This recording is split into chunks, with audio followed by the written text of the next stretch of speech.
It was Halloween night and my friends and I were driving to a local graveyard at the edge of town. We were too old to trick or treat and too shy to attend any parties, so we found ourselves piling into my car and heading to a cemetery in the dead of night. It was my crazy idea to spend the eeriest night of the year amongst the dead and, after much convincing, my friends Buck and Daisy eventually agreed. I wanted to be there as it turned midnight, the witching hour. It's said that the veil between our world and the spiritual world is thinnest on Halloween. The night was cold and empty. The stars stood bright and alone in the expansive black sky that seemed to stretch on forever. The old cemetery was worn and overgrown with tall thick grass sprouting out from amongst the neglected tombstones. Some of the graves were as old as the 1800s and Civil War soldiers were even buried there.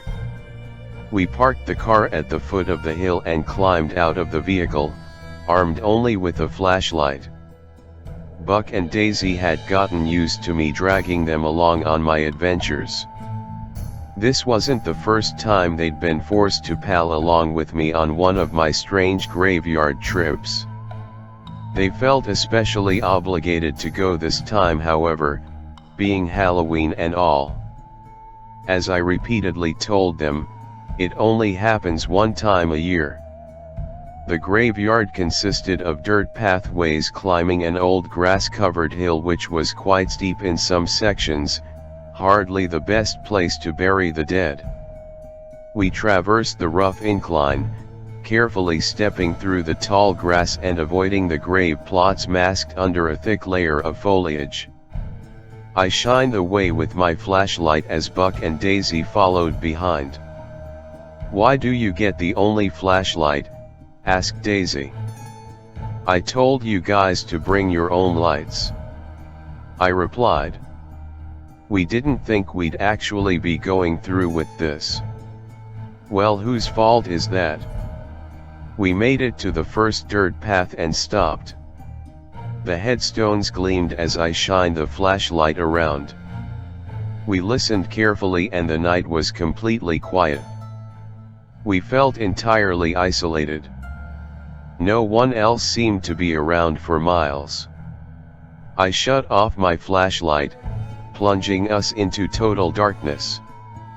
With no artificial light anywhere, you couldn't see your hand in front of your face. It was the same as closing your eyes. I clicked back on my flashlight. Moving my flashlight around once more, I caught two shining yellow lights. "What the heck is that?" asked Buck, startled.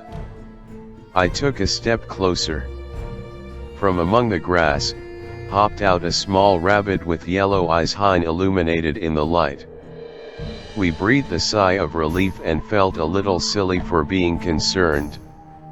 The rabbit took off further up the hill of the old graveyard with a tall blade of grass hanging from its mouth. We were just about to hike up to the next dirt path when we heard it, the sound of a distant siren approaching.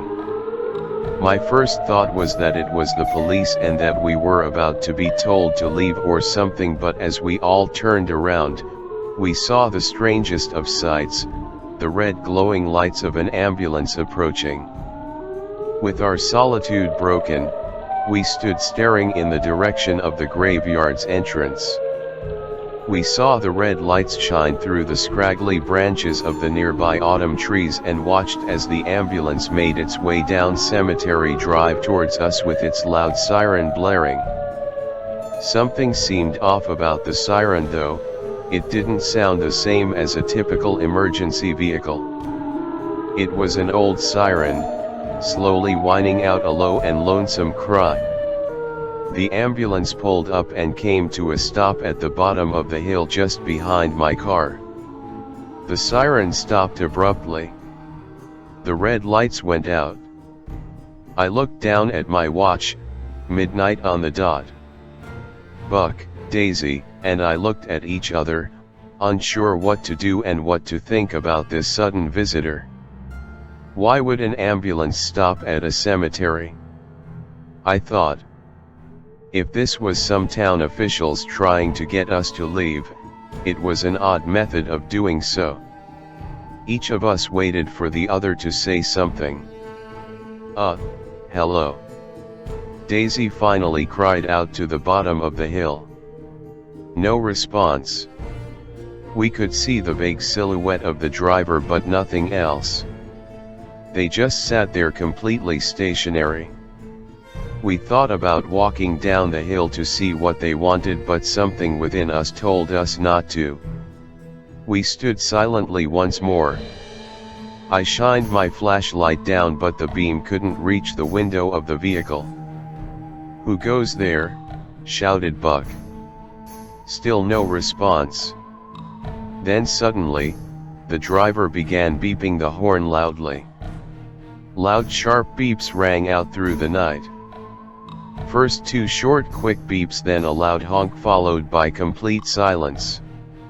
"What is this, Morse code?" asked Daisy. As if in reply, the vehicle began honking again in rapid succession.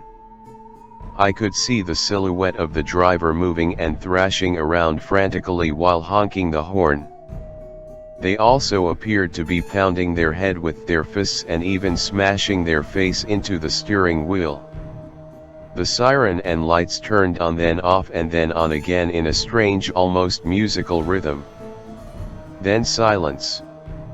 "What do you want?" Buck yelled in a louder and more forceful tone than before. The vehicle's door began to open. We instinctively backed up. The door swung open and out stepped the driver, illuminated by the dull glow of the vehicle's interior cabin light. It was a pale old woman with long stringy hair, a scrawny and bony figure wearing only what appeared to be a white gown. There was something almost ghostly about the woman. It was as if she was comprised entirely of papier-mâché, a haunting figure like that of a corpse. Her eyes seemed bloodshot, bruised and tired. They imitated a hollow sadness indescribable. She looked at us as if looking through us. She extended out one of her long thin arms and curled in the old bent fingers on her wrinkled hand.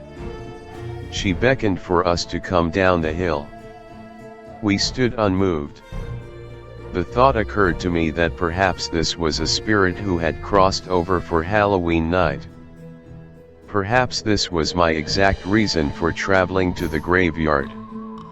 I glanced down at my watch. It read 12:06. The timing was so eerie, as if it was the midnight hour that had called her there. These fanciful notions quickly faded though as I looked at the horrified faces of my friends. I gazed back at the crone-like figure at the foot of the hill. She beckoned once more and then seemed to grow impatient. She let out a loud blood-curdling scream that could shatter windows. I covered my hands over my ears and waited for her to stop. In a frantic motion she quickly turned, jumped back into the cab of the ambulance and shut the door with a loud thud.